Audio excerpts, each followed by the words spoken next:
question, the show where we take the questions that you guys submit throughout the week and we answer them so that you can live and advance your life and career goals more quickly with joy, confidence, and engagement. Excuse me. Rough start to the morning show.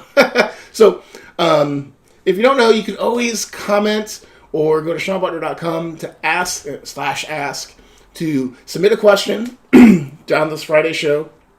And I really love, and I'm always excited for this because I love being able to tailor the content that I'm putting out there to what you guys are doing. So please, if you ever have a question, comment below any of the videos, direct message me, or go to SeanButler.com/ask to submit your question. Now, today we are talking about how to think about re-entering the workforce. One of the questions submitted this week was, hey, I've been out of the workforce for a while. Excuse me, a quick second.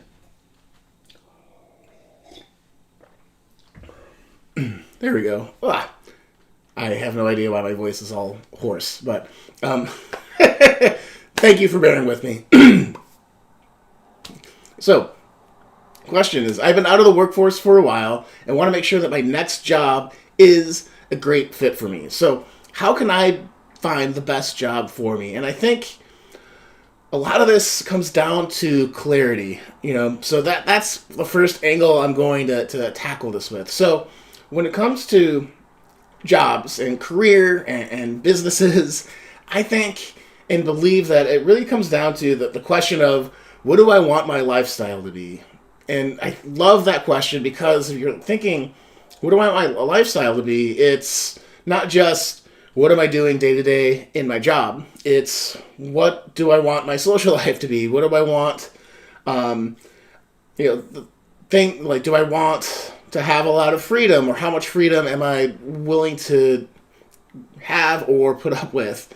So do I want to be working the 80-hour days, or do I want to have control to break it up and do the things that I want? Do I want to be traveling around the globe on planes, or do I want to be based in a certain thing? Do I want to be working with people? So just kind of quality of life, different things. So how does it impact your relationships? How does it impact your sense of just well-being? How does it help fuel you, financially? That's an important component too, is, are you able to pay the bills? Are you able to do fun things? And everyone has their own mix of these. And at different times of your life, you might have different needs and goals. Maybe I just need to make a bunch of money in the next 5 years so that I can retire comfortably, if that's possible.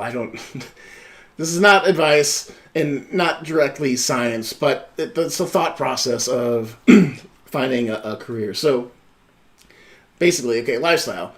What do I want to be doing? How do I want the balance of my work and life to be?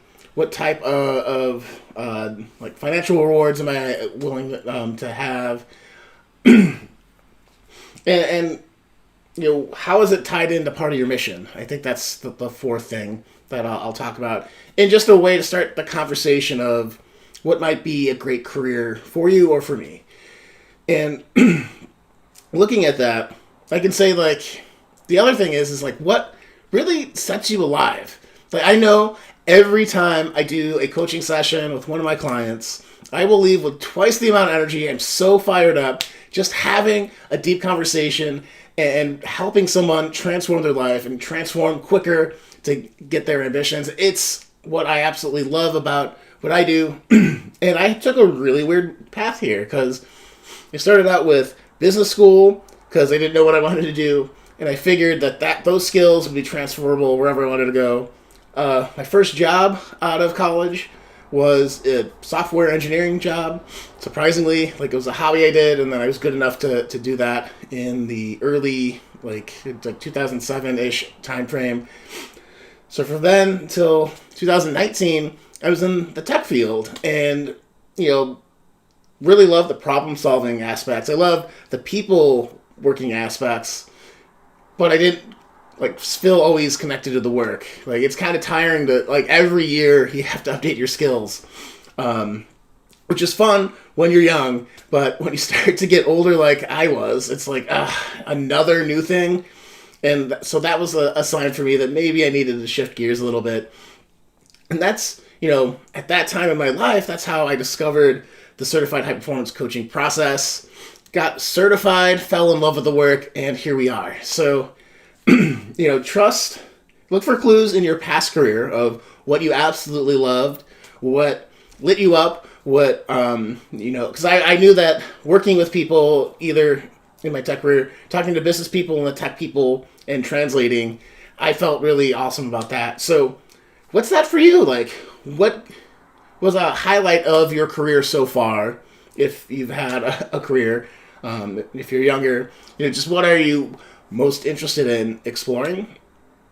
And try it out, use that as the basis for building it with the lens of what do I want my lifestyle to be, work-wise, personal life, and health. That was the other thing I missed. So, so how clear are you on the lifestyle? How do you want to feel? What lights you up? What gets you excited? What gets you going? Is the second thing. The other, I guess, third thing to think about as you're trying to choose your next career is, how are you going to contribute, and how can you be the most influential in that particular career? So if you have a lot of experience, how can you leverage that experience onto the thing coming up? So if you're really awesome at sales, like, is it going to a tech place that just, a startup that just started, and is it teaching them how the sales process, how to sell to businesses? Or if you have, so think of skills that you have to offer, but more importantly, how can you lead at the next thing? Because I think we all want that sense of contributing. And if you have career experience, it can be really demoralizing to start from ground zero. And there's nothing wrong from starting something new if you're really passionate about it. But I also think, handing the torch down to previous generations is something we need more of. We need more role models. We need more leaders like that. So this is another component to think of like, where could I go where maybe I'm learning something new, but I could also provide leadership in something that I'm already strong in.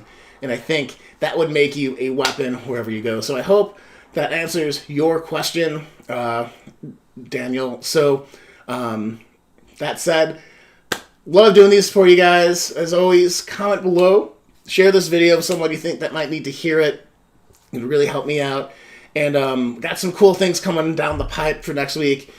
I think I'll be doing this at 8 o'clock next week too. I'm liking the earlier thing, and it'll be easier this coming week not having to rush through my morning thing to do the certification. So I absolutely love doing this, guys. I'm so happy to hear from you. So please submit those questions. I love, you have no idea how awesome it feels to be able to talk to these from the lens of high performance and personal development. But in any case, I'll see you guys next Monday at 8. Switching the time up to be earlier again. And take care. See you then.